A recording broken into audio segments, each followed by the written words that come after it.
Hi, everyone. I see people are starting to trickle in. And my name is Yosita Ornelas Van Horn. I am a postdoc here at USC, and I'd like to welcome you all to today's seminar featuring four amazing panelists. Before I proceed, I did want to make one quick announcement, and that is that wanted to extend an invitation for our next month's seminar that will feature Dr. Jenny Ingram, a brilliant chemist, award-winning mentor and Regents Professor from Northern Arizona University. And she will be talking about arsenic and diabetes on Navajo lands. So I will link the link to that registration down in the chat, and I will turn it over to Jill. Welcome, everyone. We're really excited today to feature the Southern California Environmental Health Center's Voices from the Frontline. So amazing community organizers from across Southern California that are going to share sort of their experiences, their reality, and their expertise with all of us. So thank you for joining us today. My name is Jill Johnston. I'm an assistant professor of environmental health at USC, and I also support our community engagement programs. And so first, I just want to start with an acknowledgement of the Gabrielino and Tongva peoples as the traditional land caretakers of the Los Angeles Basin, and also where USC is situated. And to start us off, Mark Lopez is a third-generation community organizer from East Los Angeles and currently the Eastside community organizer and special projects coordinator with East Yards Communities for Environmental Justice. So I want to ask him to give us an introduction about his organization and his work to get us launched. So I'll pass it over to you, Mark. Yeah, thank you, Jill and Yoshi, for the invitation. Looking forward to being on this panel, especially with folks I got love for and respect. So looking forward to our conversation. I definitely wanted to acknowledge my grandfather in particular, Ricardo Gutierrez, who just passed away on Wednesday. So if y'all see me turn off my camera to cry later, don't mind me. Yeah, I grew up in the movement on the East Side. My grandparents helped found the organization, Madres del Este Los Angeles Santa Isabel, Mothers of East LA, Santa Isabel. And so I grew up in these fights and in relationships with some of y'all's institutions. So saw Andrea on the participants list. Hey, Andrea, good to see you. But yeah, so I grew up in the movement and, made my way to East Yard through a friend who kind of was like, hey, you should check them out. And so eventually I did and fell in love with the organization for a lot of reasons. But I think a big part of it is because it reminded me of the organization that my family helped start. And so East Yard started in the communities of East LA and Southeast LA, surrounding the East Yard. The East Yard is a rail yard intermodal facility. And it really started because after the North American Free Trade Agreement, manufacturing in the area was decimated and rail yard activity exploded, right? To the point where we have 40 to 60,000 trucks driving through our communities every day. And so forms of cancer started to pop up that didn't exist in our communities before. The rates of asthma went up that were not reflective of generations before. And more than anything, people had questions, right? Questions of like, what the hell is going on, right? Like primarily that's the question. And so in the journey to try to answer our three kind of foundational questions, which is, what is it? How does it affect us? And what can we do about it? We've had the luck of really finding amazing partners to help us answer those questions, right? And help us in our ability to build our movement and to advocate for solutions, and in some cases generate our own solutions. And so the way we do that is by building community leadership, building well-informed, well-equipped self-advocates for the self-determination of our communities. Because so many things have been decided for us, especially when we look at the infrastructure in our communities, that we feel it's pivotal for our communities to be able to be self-determining, right, for the health and wellness of our communities. And so through our partnerships, we've been able to gain some knowledge, gain some perspective, and gain some strength to be able to do that, specifically in the communities of the East Side, Southeast Los Angeles, and Long Beach and surrounding communities, right? And in our partnerships, we've been able to build regionally, we've been able to build across the country, and in some cases, we've also been able to build even internationally. So I'll leave it at that, and just looking forward to being in conversation with all of y'all, and those of you who are going to be dropping questions in the Q&A later. Thank you so much, Mark, for sharing that and also kind of highlighting this key concept of self-determination, which I think is a really important theme. So next, I'd like to turn it over to Yesenia Cruz. She's the Director of Youth Programs at Pacoima Beautiful, which is based in Pacoima in the San Fernando Valley. And she works largely with high school students on issues of social and environmental justice. So thank you for being here with us today, Yesenia. Thank you so much for having me. It's definitely an honor to be here. So thank you all for being here, the panelists, but also just the participants. Thank you for engaging in this conversation. So I work for an organization called Pacoima Beautiful. We're based out of Pacoima in the Northeast San Fernando Valley. This area often gets forgotten, and as we can see through many generations of different policies, our neighborhood has definitely been impacted negatively. We don't have a lot of the resources that other wealthier communities might have. We see a lot of polluters, we see a lot of industry in this area, but we also see a lot of love and a lot of people who want to make a difference. We have quite a few different environmental issues when it comes to this area, one of them being air pollution. We're surrounded by multiple freeways. We have factories, an airport, gas generating station. And through this work, I've really learned the love and the passion that people in this area have. For me, it's definitely an honor to be able to work with young people. I think that a lot of the times our young people are not included because they don't have voting rights or because they don't have the economic means to move things. So I think that it's super important to include youth. And what we've really done here at Pacoima Beautiful is really focus our work around being community-centered and making sure that when we are talking about environmental issues, that we are talking through the experiences that the people in the community have, just because sometimes, or not sometimes, a lot of times policies are top-down and our community doesn't really get a voice. So for me, it's definitely a priority to include that voice and really allowing people to just shine because they have that within them, and it's just about providing the tools for them to find that empowerment within them. And definitely there's a lot of different issues that I could go into, but I think I'm going to go into it at a later time. So thank you. Thank you, Yesenia, for that introduction and for really highlighting, I think, both the love people have for the community and also really the power of youth and making changes. And so now we'll move over to Yassi Kavezade, who is the senior campaign representative for My Generation Campaign in the Sierra Club.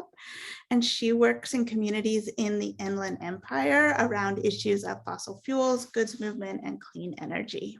So welcome, Yassi. Thank you, Jill, and thank you, everybody. Again, it's been a real pleasure to be here today with all of you. And I am calling in from the original ancestral lands of the Kuya people and the Serrano people, an hour and a half, give or take, of traffic conditions in Riverside from LA. So I'm a child of immigrants. I'm Iranian, and I was first exposed to environmental health and environmental justice through my grandfather contracting a neurodegenerative disease. And my condolences to yours, Mark, as well. My grandfather's disease began in working in the factories in Iran, being exposed to high levels of chemicals that allowed him to suffer. So as a child, I was aware of some of these ailments that plagued his community in Esfahan in Iran.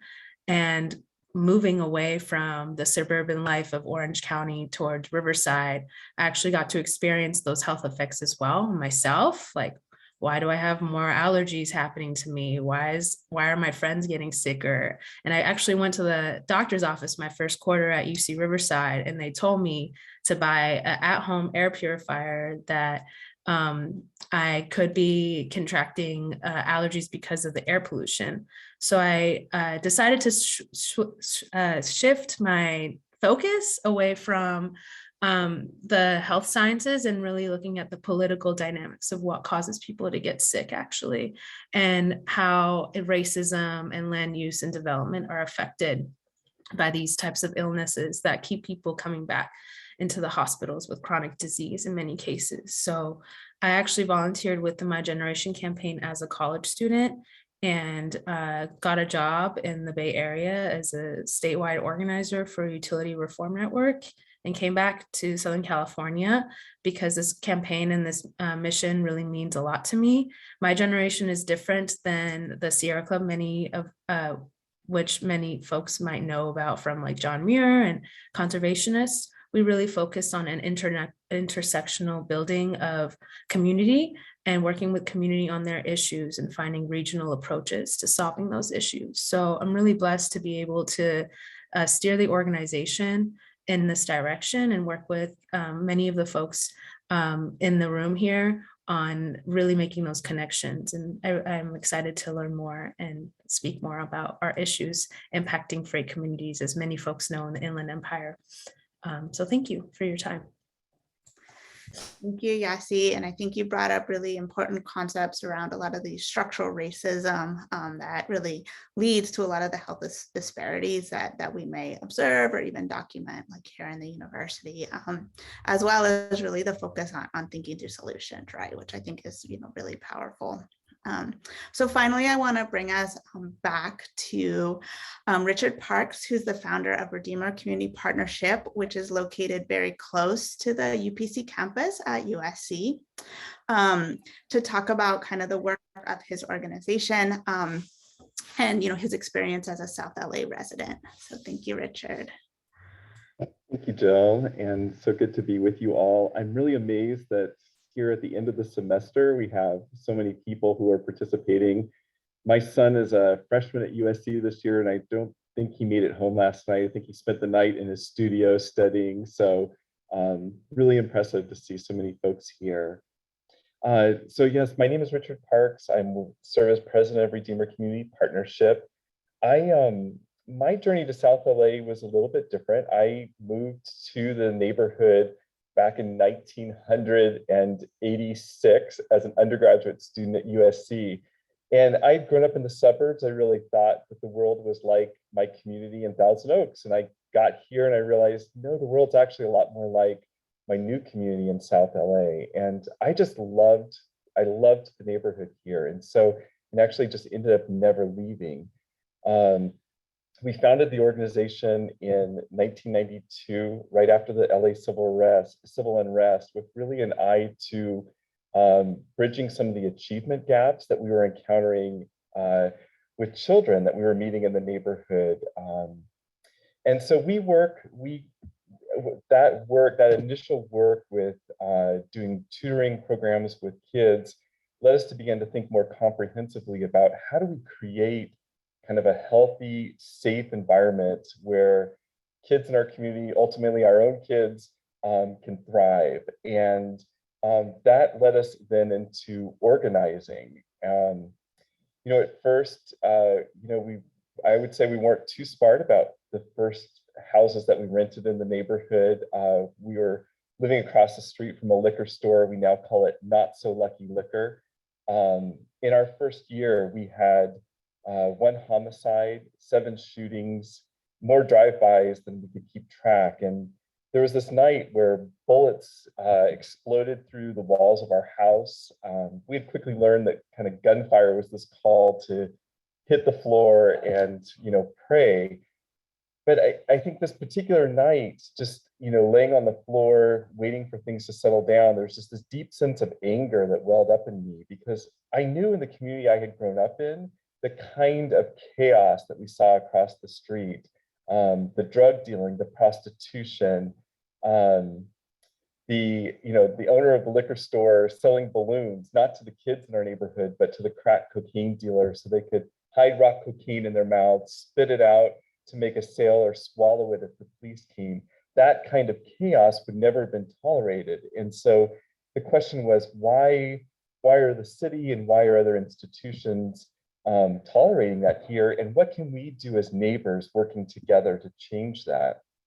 And long story short, we shut that liquor store down, but in the process, really discovered that organizing was this really fun and awesome way to meet our neighbors and to reweave kind of the frayed social fabric of our community, and ultimately to bring about transformation, to close this lucky liquor store and then see it reopen as a market that really served our community now. So that for us was really our introduction to organizing, and organizing has been very core to what we do now.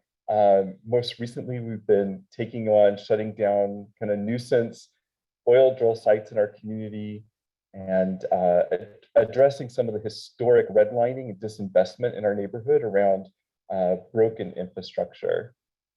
So we still tutor kids and other things as well, but I think there'll be an opportunity to say more about that later. Thank you, Richard, for sharing that. And, going into some of the issues that you all highlighted, I want to bring it back to Yesenia and let her give a chance. I know you wanted to expand on your current work with youth and the environmental health struggle dealing in Pacoima. So I'll turn it over to you. Thank you.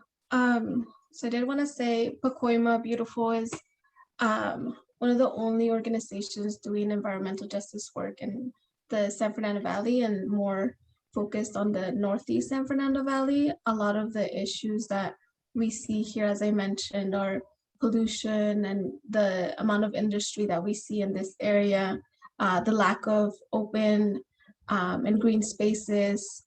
There's overcrowding as well.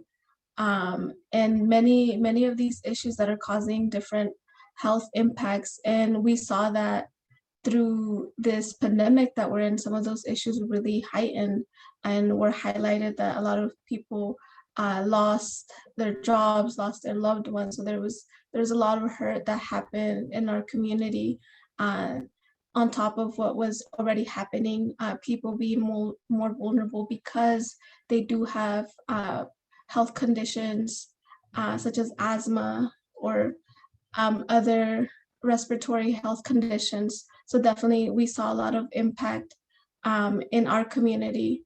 And one of the things that, as a result, I think that Pacoima Beautiful is really good at doing this, is that we shift whenever we see a need.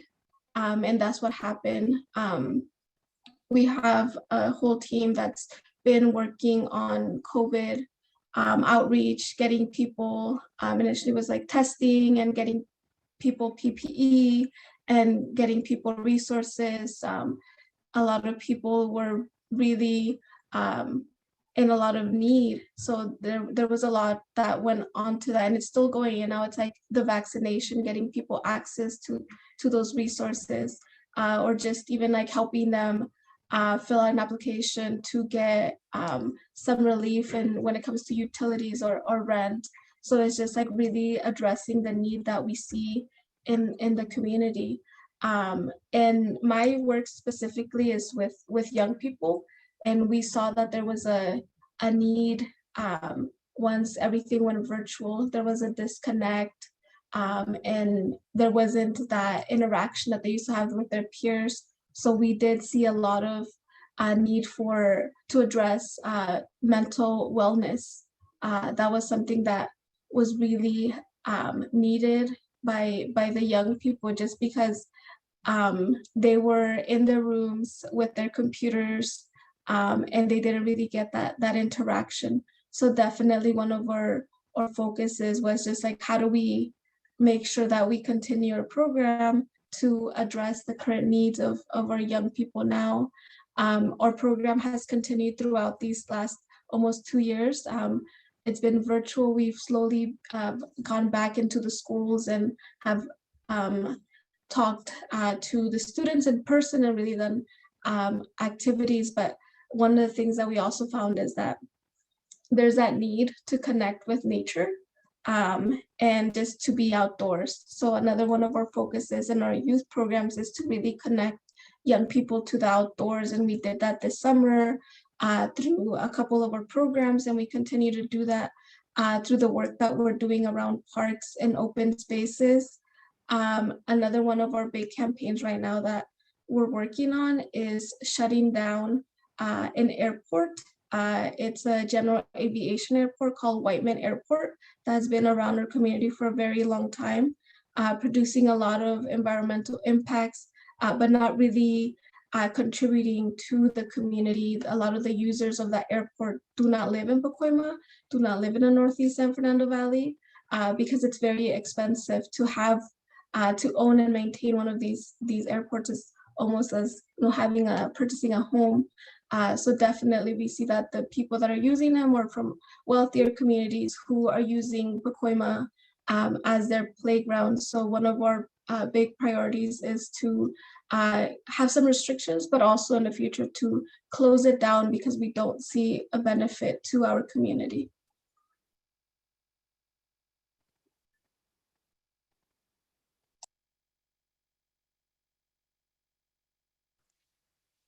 Muting problems.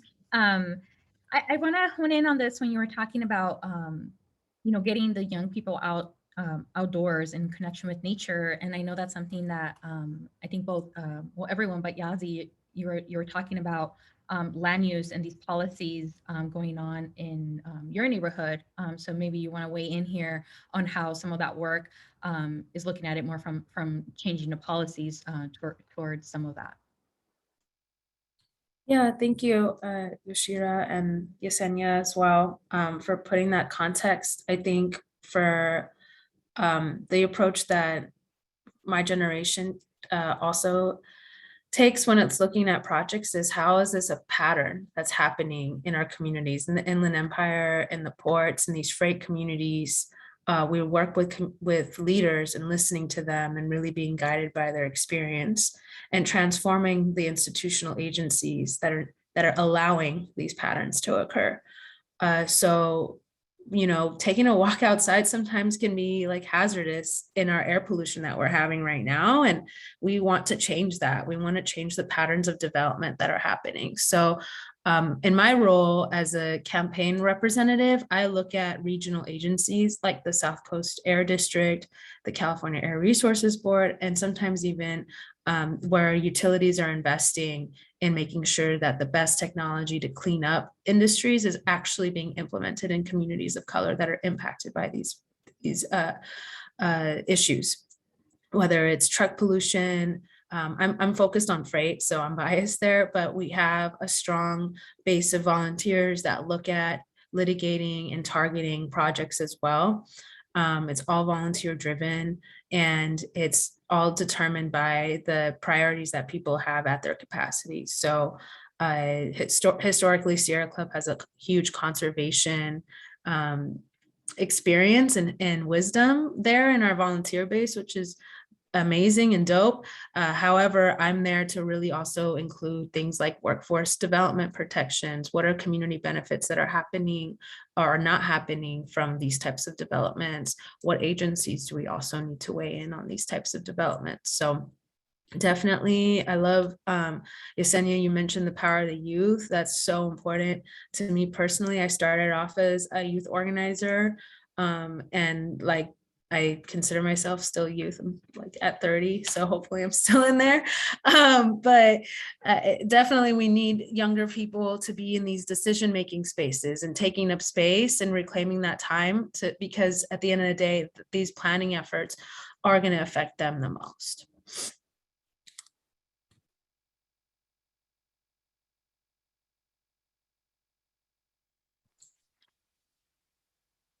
And not to make this all about youth, but I know Mark, your East Yards has a great record of working with youth. But I guess, I guess a similar question would be how do you keep that youth going? Because obviously, eventually, youth don't stay youth forever.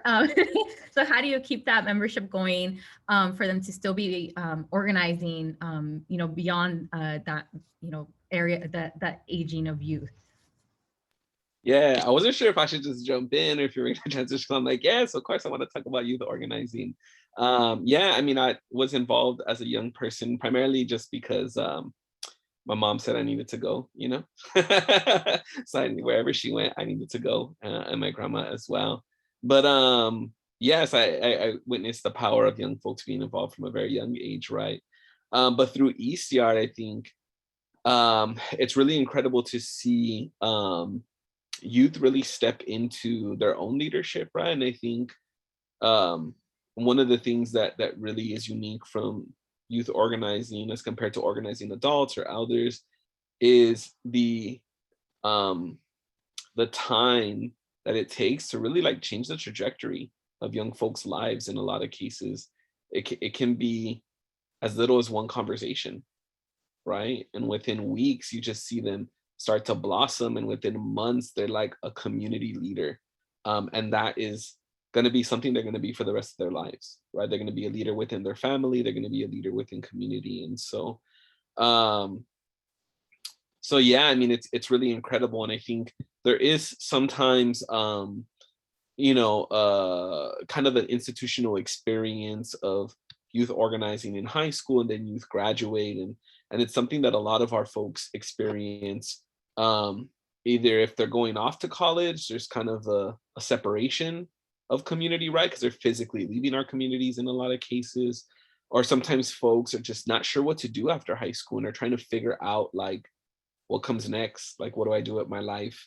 The world revolved around me being a senior in high school, right? Like the entire world was revolved around me, and now like I'm out and like I'm chilling in my room by myself, right? And so what do I have? And so I think in a lot of ways, our community organizations can serve as kind of an anchor, right? To like really help folks transition in that way, and provide community, provide stability. And that's also true for folks who do go away to college, right? Who always have a home base to come back to, a touch point, whether it's a text, a call, a social media post, or communication to help ground them back.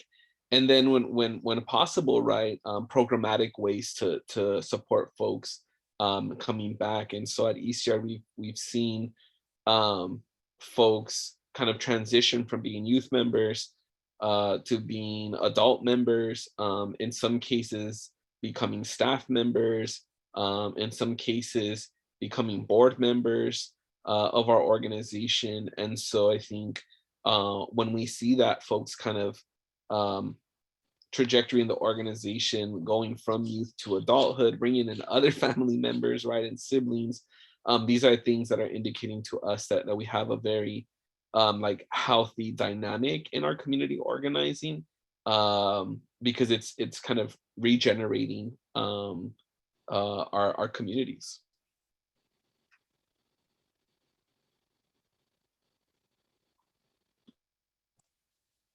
And of course, Richard, we'd love for you to weigh in because I know Redimir does a lot of community organizing.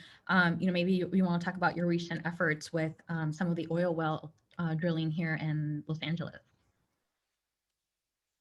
So a couple years ago, well, we have 2 toxic oil drill sites in our neighborhood, and it always been annoying because we knew that they had tremendous amount of resources, but they were littered, and there was prostitution happening in the bushes, and their trucks had torn up the sidewalks, so our neighbors in wheelchairs were forced into the streets. And so anyway, they were just always lousy neighbors, but we never kind of fully realized just how bad they were until we kind of started getting into it a little bit more.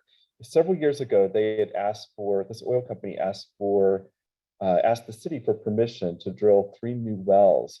And just again, because it had been such a nuisance, we decided to go door to door. And so, and start talking with neighbors about how the drill site was impacting them.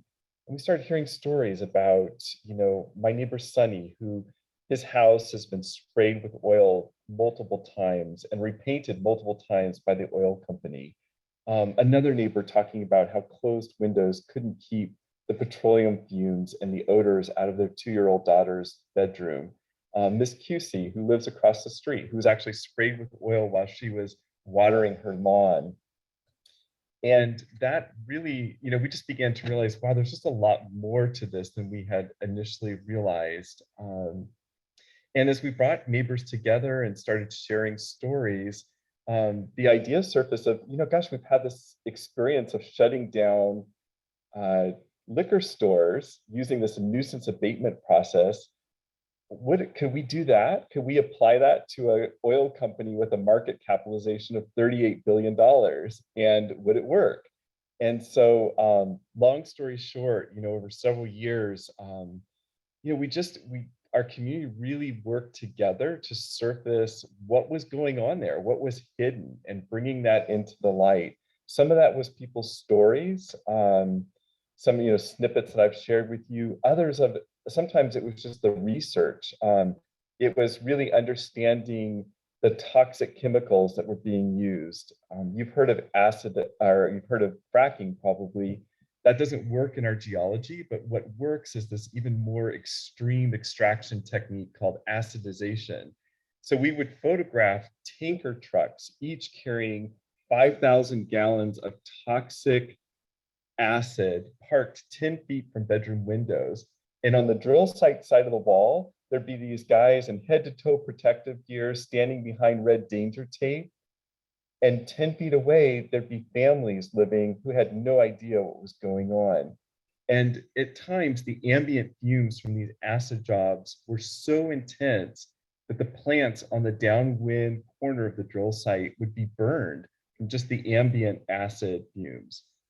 And so it was a matter of just kind of working together to surface those stories. Also, too, just to understand some of the differences about how the city had treated our South LA neighborhood versus how they had treated wealthier, whiter West LA neighborhoods.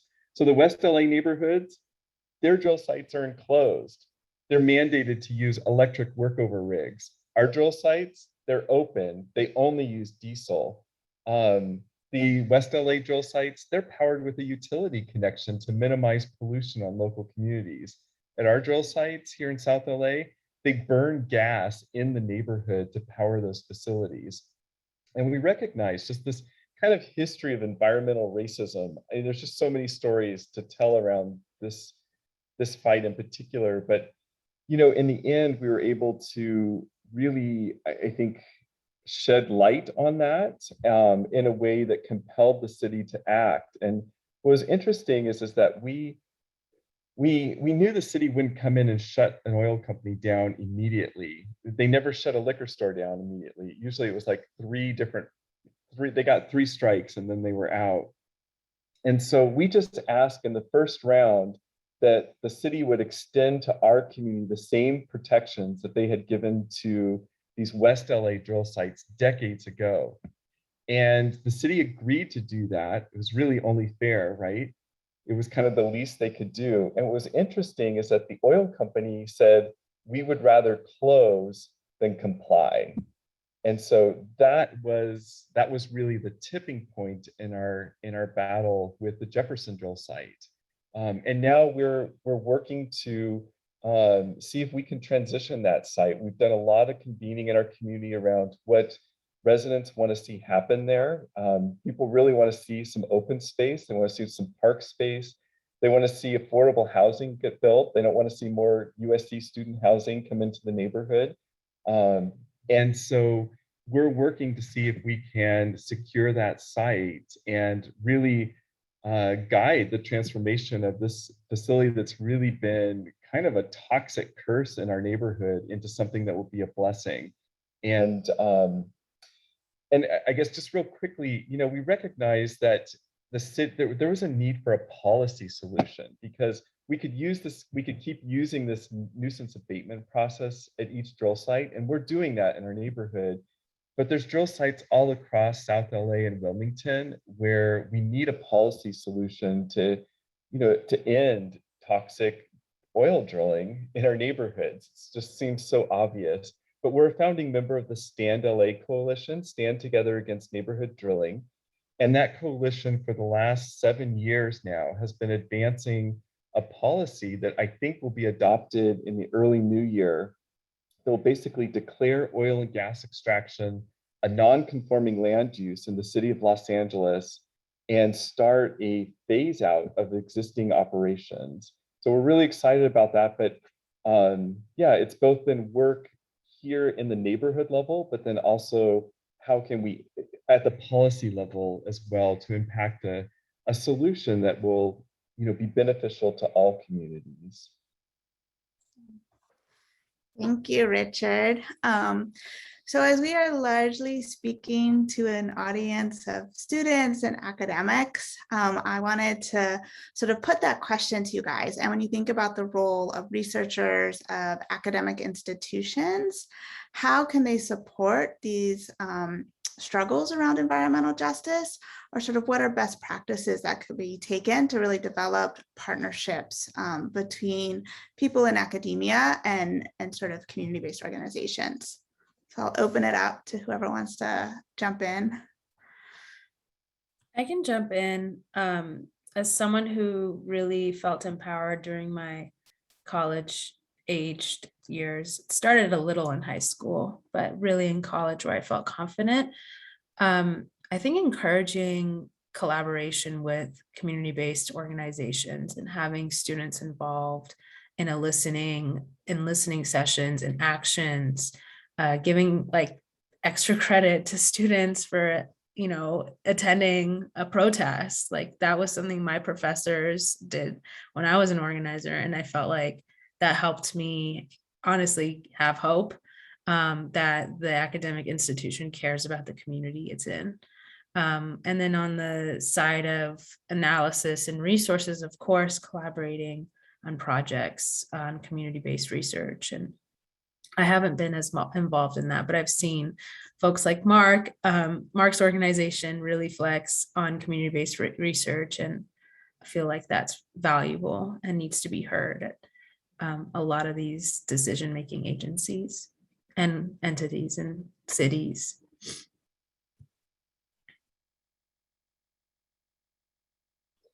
Yeah, thanks for bringing that up, Yassi. I think the Marina Pando Social Justice Research Collaborative, which essentially was started because a couple of us at Eastside were having conversations about being first generation students of color, and kind of reflecting on how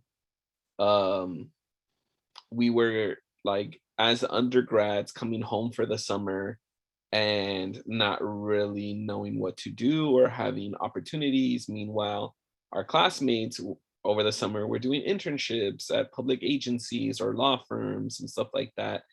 And so we just started to have conversations around like, what did we need? What did we need as first generation students of color in undergrad? And so we generated a program to basically train some of our members who are undergrads or recent grads on how to do original research. And then because they're already our members, they did research in our issue areas, right? And so a lot of times, universities will hit us up to take on interns, either for classes or for other extended periods of time. But very rarely are they actually folks from our communities, even though our members go to the universities, right? So we're like, send us back our members to do this stuff. And so we were able to do that ourselves in this way. And it really just generated the opportunities for folks to bring their community organizing into an academic space where oftentimes as first generation students, we feel lost, we feel behind, we feel like we don't have something to offer. And in some cases we offer and get rejected or get chastised. And so really creating that experience, I think contributed a lot to what I mentioned earlier, where our youth transitioning into being adult leaders within our space, to being staff members, to being board. When you look at our staff members and our board members who were active as youth, I think all of them at this point have gone through that program, right? And we didn't do that as like, oh, we need to generate a program so we can retain youth and transition them into leadership positions in the organization, so we could like put that, you know, on a grant or something. Like, it just happened because it was a need, right? We were recognizing this experience and trying to come up with solutions, right? Back to what I said originally, what is it? How does it affect us? And what can we do about it? I think that's what kind of grounds us in all of our conversations. Thank you, Mark, Yassi, and the panelists for really talking about this. Some of the things I was hearing was, Richard, you talked about bringing in the lived experience of the community members, and then overall like the collective power of them making change. From your standpoint, this is open to any of you panelists. What are some best practices for combating environmental racism? And then on that note, I want to weave in the question from the audience, recognizing that for us that are working on this, it does take a toll. So what are some ways you practice self-care to stay energized in this movement?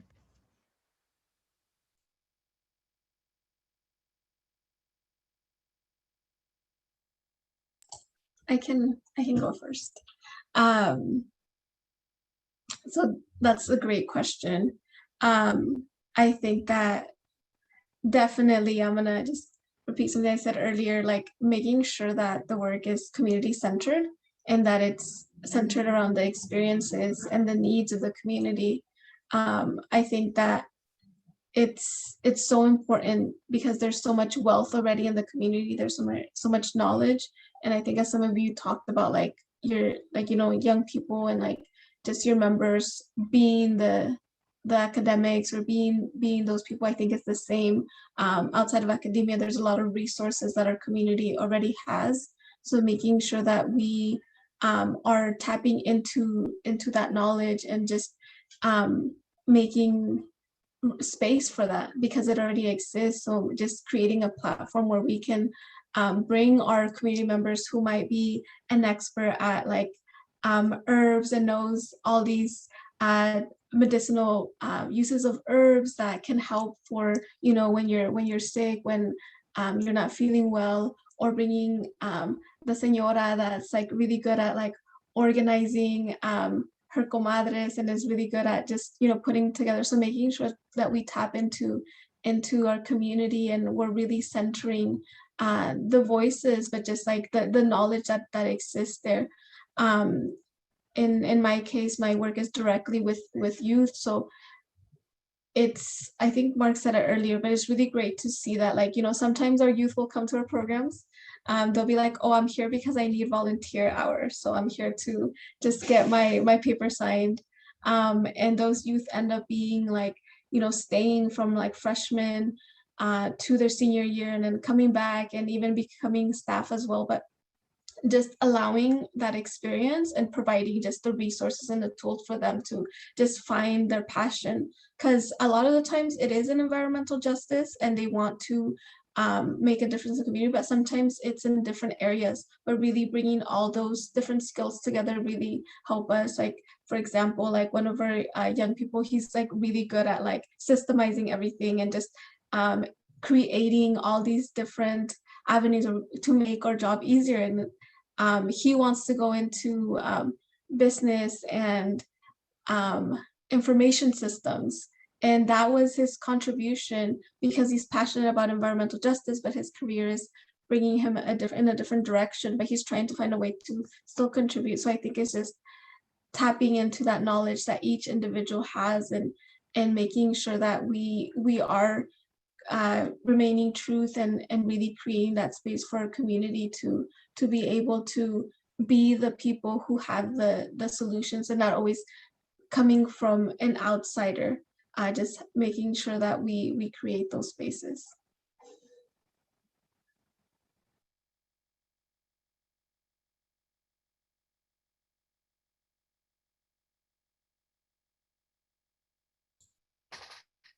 Others that want to touch on, both on, the question on how people take care of themselves and even your members. And I think, that's really come to the forefront a lot during the pandemic, as well as sort of, thinking through kind of key strategies that have been used to really make some of the big changes that you guys have all discussed, right? And some really major victories that have happened, even though there's still like a lot of work to do. I think I can, oh, go ahead. I was gonna say, I can chime in as like working with a large institution like the Sierra Club. I had to push back a lot during the pandemic on our organizing planning when I was an organizer at that time, and communicating the community needs like Yesenia you were talking about. So oftentimes there might be grant deliverables and luckily a lot of folks were flexible. Many of us had to be flexible because the pandemic ended up being far more serious and is still serious in directing our priorities, and never thought I would ever imagine my priorities being directed this way. So I think equity and targeting within the institution is really important first and foremost before you also work externally. And so taking inventory of volunteers, making sure our members are taken care of, and that also actually becomes reciprocal because they oftentimes ask me how I'm doing and how I'm taking care of myself. And I like how this question about combating environmental like racism and self-care is actually being connected.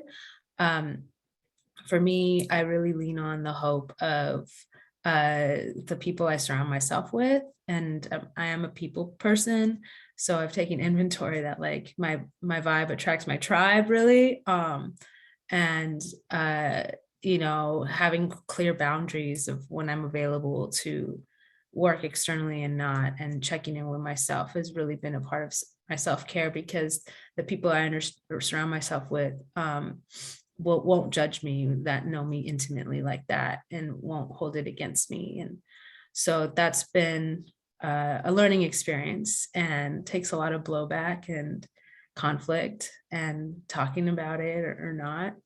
So I definitely taking time to do that in this work is essential. And for me, yeah, Mark, I'll pass it back to you because I know you want to say something. Yeah, I think I love this shit. I love it. This makes me feel good. I just love talking shit. I love like subverting power dynamics. I love like seeing people's growth. These are things that give me so much energy and joy.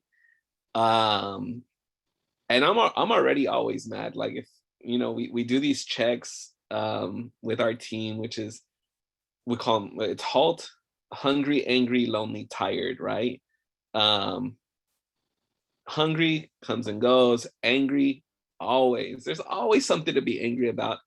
I don't let it ruin my mood. I don't let it ruin my life. Because I know I'm gonna keep fighting, right?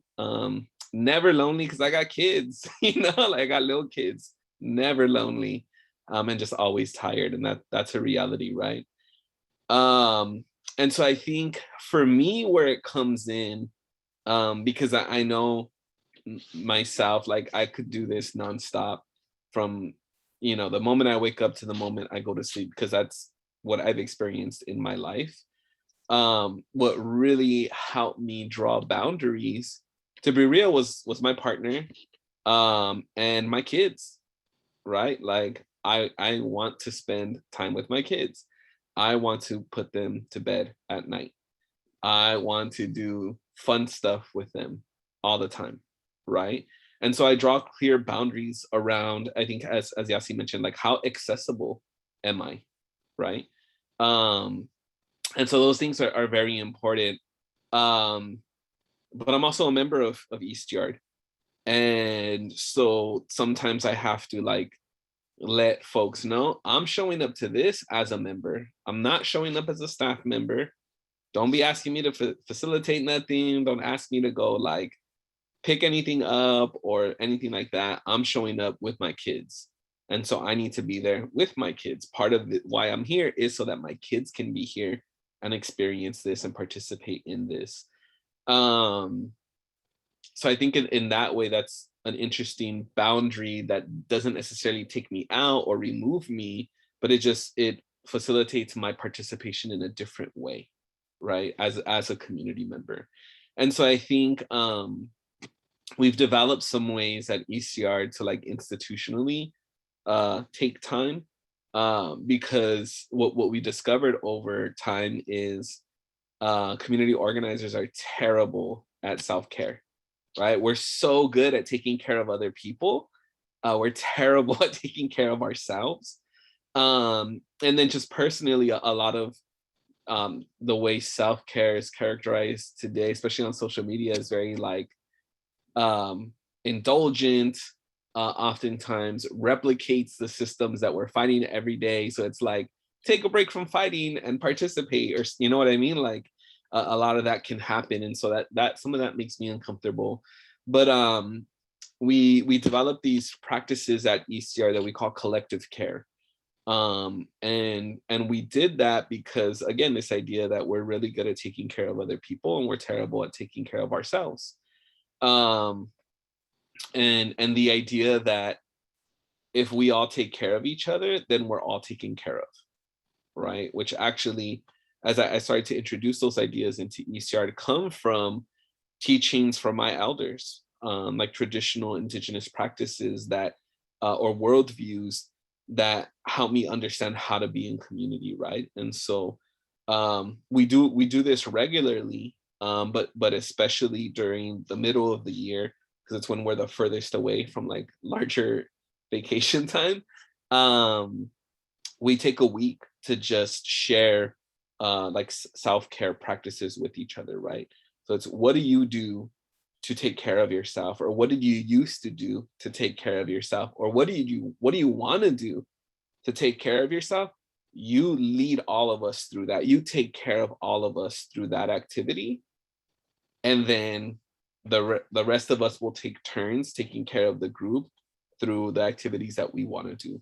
And so we take a full week to just do that, and ideally, right, continue those practices beyond, continue sharing with each other beyond, and I think in a lot of ways, like just build really genuine like friendships and relationships, one amongst team members, amongst allies. Like I know Taylor from ECR went out and spent some time with Yassi and the other folks recently after she came back from Europe. She had a terrible experience at COP, and that was a big part of her like healing process from that trip, was being able to kick it with other folks, because we do be building real genuine relationships of care for each other.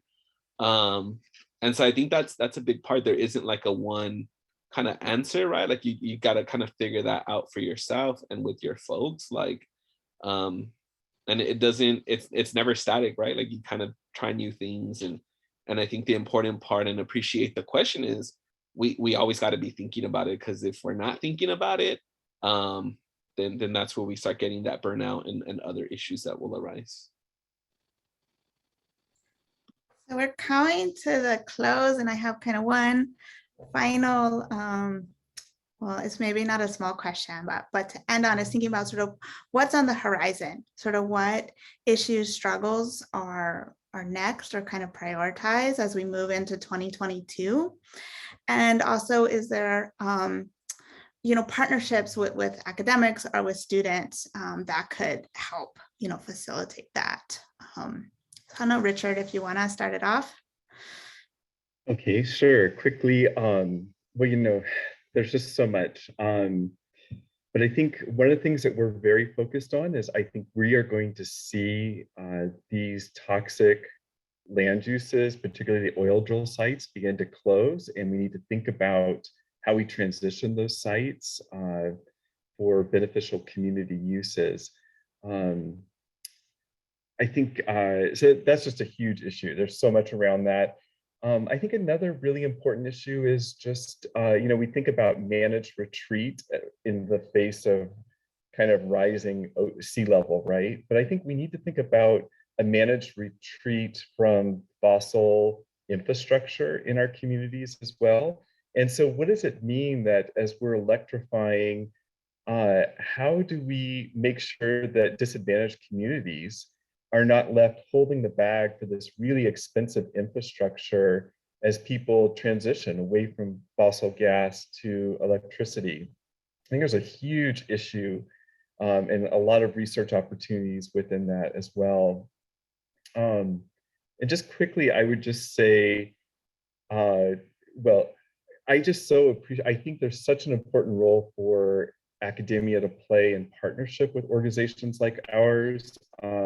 Jill, you've been such a kind of amazing partner in helping to illuminate things that are hidden, like the toxic impact of burning gases in our neighborhood or extracting oil, and how is that driving health and bad health outcomes. And so anyway, I just think there's a tremendous amount of, there's so much we don't understand in terms of chemical use and pollution, and helping to shed light on that and help communities like ours to really tell our stories and to build the case for sustainability is really powerful and impactful. Thank you. Yesenia?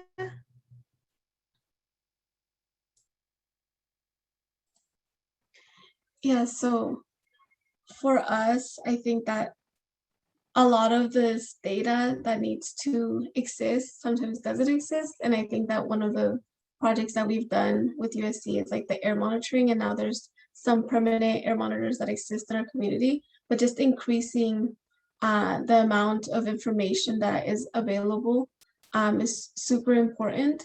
One of the things that we are implementing now is, even within our youth cohort, we have a focus on research. So starting them when they're in high school, like introducing them to research and just really having them be the leads in what they want to focus on. And right now, we actually are working with USC to do some soil sampling around the Whiteman Airport.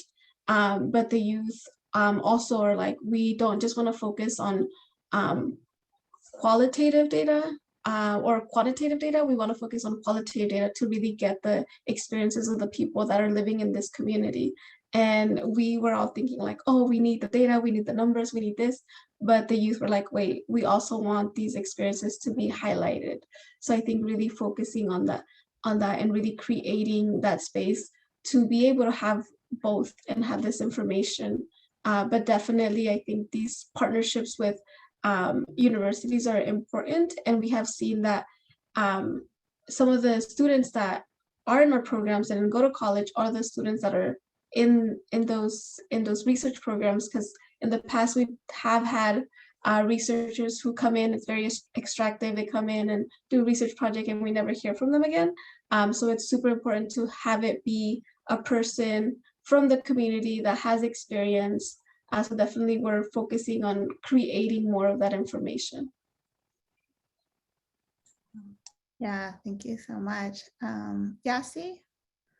Yeah, just really quick, I just think that the academic institutions can do more in making positions in decision-making spaces, testimony at hearings that stuff is messed up. Like I commend the professors that already do that. I don't want to repeat some of the amazing points the panelists have made already. So I just think that that's like one action is, something smells funny, and you have the evidence and the power and privilege to do something about it, just please step up. Another piece I see in the horizon was the second part of the question. We're already in the new normal. This is normal. The record activity that we're experiencing at the ports, the truck traffic, the freight increases. I mean, Richard, you were talking about the transition you're experiencing with oil drilling communities. I think the transition is going to be huge in how we actually solve these types of issues that Southern California especially is going to be seeing over the many, many years and has already experienced over the many, many years. It's just going to get bigger. I'm a firm believer in really doing it equitably and taking positions in mitigation with the community in mind that is going to be doing all this. And that looks like working with all y'all here. So let's get to it. And here's to 2022. Thank you so much, Yassi, for that call to action. And now we're going a minute over, but Mark, do you want to wrap us up? Yeah, for sure. It's been a pleasure being with all of y'all on this panel. And I think for us, for me personally, you know, of course, it feels a little weird. So I'm like, y'all know because we work with y'all. So you already know what we're doing. But for everybody else, you know, I think we're really going to be increasing our outreach in our communities, especially post-COVID, and really trying to expand our membership, which I think got strengthened a lot through COVID actually. But there's tons of like new folks who haven't really been exposed to our organization for a while. So I think, you know, the new variant that's out has got us kind of like looking at like, okay, do we need to hold off a little more? Maybe we'll see. But I think I'm just always looking to connect with community folks. And so if you live, you know, on the East Side, Southeast LA, Long Beach, or surrounding communities, definitely hit us up, connect. If you got family out there, hit us up and connect, because there's a lot of opportunities to get involved. And I saw some of our folks from Kansas City in the chat. So definitely looking forward to collaborating with our folks from the Moving Forward Network across the country and really trying to bring a lot of the stuff that Yassi and other folks have been leading here in the region to the national level and pushing the federal government to advance and kind of not take shortcuts to natural gas and stuff like that and really promote true solutions for our communities. Thank you, Mark. And I want to say thank you to all our panelists, Yassi, Richard, Yesenia. You're all amazing. This fed my soul, and I hope it fed the soul of all the participants that were here today. I also want to thank Jill for being an awesome co-moderator. And then down in the chat, you see that there is the link for the recording. So please make sure to check that out. And also we put contact information for the panelists. I know we can unmute everyone. So I guess I'll just, clap here by myself and thank you so much for joining us and feel free to reach out with any questions. Thank you all.